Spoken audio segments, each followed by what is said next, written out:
Time check. Siguro nasa 5:15 na ng hapon.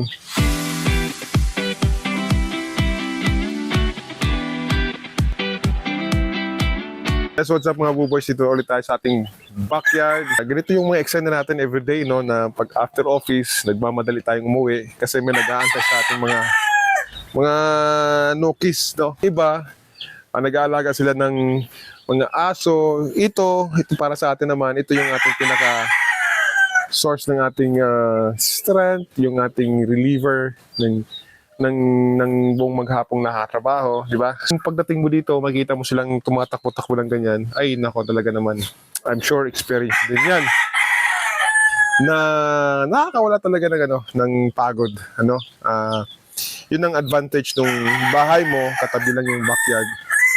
Yung manukan, yung ating mini farm, at least matitingnan mo, makikita mo kaagad. Ganitong oras, alas 5, nakapagpakain na yung ating yung ating kasama dito sa bahay. Okay, nakapagpakain na. So, ang gagawin ko na lang is just to monitor, to check kung okay sila. Dito, yan, kinuha ko. Although, busog na busog siya, pero yung galaw niya parang may something wrong. Para bukas ng umaga, tatandaan natin siya. Or mamaya, baka ibukod na natin siya, no? Para mabigyan natin siya ng intervention kung kailangan niya ng gamot. Parang may sipon nata. Kasi parang ako lang may sipon. Kasi parang malagkit yung yung ilong. Yun, yung ginagawa natin, di ba ginagawa natin ito, yung inaamoy natin yung ilong para ma-confirm na talagang merong sipon. So sa kanya hindi pa naman grabe, pero pag nag-i-start magkaroon ng sipon. So ihiwalay natin ito mamaya pag sibalikan sila dyan, kukunin natin mamayang gabi. Kasi pag ganitong oras na, tapos ibubukod natin sa ibang kulungan, ang gagawin niya, restless din siya. Gagalaw at gagalaw siya, especially na nakakain siya. So, mamaya na lang, pag medyo nadilim na, saka natin kunin para at least tuloy-tuloy yung rest. Okay? Overall, part na lang naman yan talaga, especially pag wala tayong kasama na nag-check dito sa ating backyard. So, once in a while, we have to really check on yung cord, yung tubig, especially during noon time. Minsan yung tubig na expose sa init. Halos nag-i-stay ako dito ng hanggang 6:30 ng gabi, ng hapon. Isa pa kasi sa pinakamasayang yan, yung machimpo mo sila, yung makita mo sila yung umangat na, yung bumabalik na sa kanilang hapunan dahil mag-rest na, parang matulog na. So, yung moment na yon, nandyan ka, nakikita mo, ay naku, napakagandang scenery. And yung pag umaga naman, yung bago sila bumaba, andyan ka na, kaantay ka na sa kanila. Especially yung mga sisiyo, no? Yung pagbukas mo pagbukas mo ng pintuan na yung nag-aabang sila ng pagkain. Doon mo talaga makikita kagad na if one is having trouble with their health.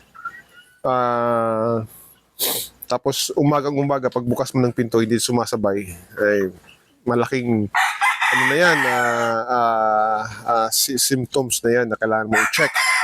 Baka there's really something wrong about the health of the chicken. Tapos yun nga mga buboys, no, yung naikwento ko na inatake ng bait, isa na lang yung natira. Inalagaan ko, baka maswerte ito. Abangan niyo, i-update ko kayo palate.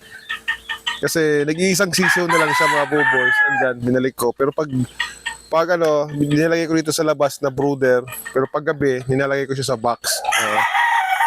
Nilalagay ko siya sa box para idalhin doon sa loob. Kasi sinisecure ko na. Isa na lang doon pala. Kung saan, isa na lang yung natira, doon pa tayo mag-secure talaga. No? Ang tao nga naman,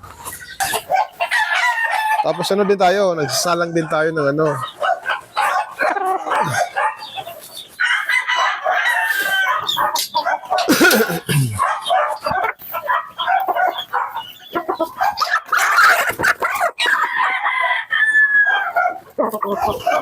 Ayan. So nagpapamate din tayo mga buboys, no? Kasi pinipreserve kasi natin yung pinakamaganda nating broadcast na mayroon tayo dito sa farm.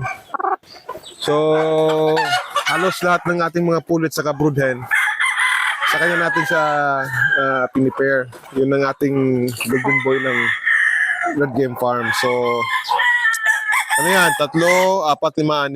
Anim lang naman na mga pullet sa brood hen yung minamatching natin sa kanya. Minamatch natin sa kanya. Sayang kasi alam mo naman, hindi sa atin. Baka kung nila ng may-ari, pinaram lang sa atin. Wala naman tayong ganung budget pa, no? Kaya i-take advantage natin habang nandito. ito mga buboys na nito, battery cage to. So, yan, balik natin sa battery cage.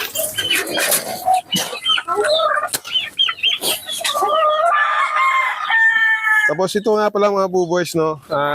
Nakita ko kasi nag-itog na kanina yung ano. Grabe naman itong mga season na to. Kakakain lang, pero tingnan mo, sunod ng sunod pa din. Pag binigyan mo naman, halos ubusin. So baka ma-overfeed. Mga buboys. So iwasan natin kasi siguro mag-overfeed. Lalo na't hapon naman din. Siguro morning, pwedeng i-overfeed. Ito mga buboys, so tingnan nyo, nakuha ako tong Tingnan nyo ito mga buboys. Yung itlog ng ating inahin doon sa battery cage. Black yung pag-rolling ng doon sa battery cage. Nag-stack up siya doon sa inahin. So nangyari ito. Tingnan mo. Ayan, tinuka-tuka niya. So wala nang laman. Ito na yung magiging problem natin kasi nakatry na siya. Natikman na niya yung itlog. So that's it mga boys to. Salamat sa panonood at update ko kayo sa ating munting backyard regarding sa health ng ating mga sisiyo at doon sa meeting na breeding natin. So ilan na po-produce natin, ilang itlog yung mapapa-incubate natin. And baka soon, very soon, bumalik na at ma-hatch na yung ating naka-incubate ng mga eggs. So thank you again mga boys and ingat.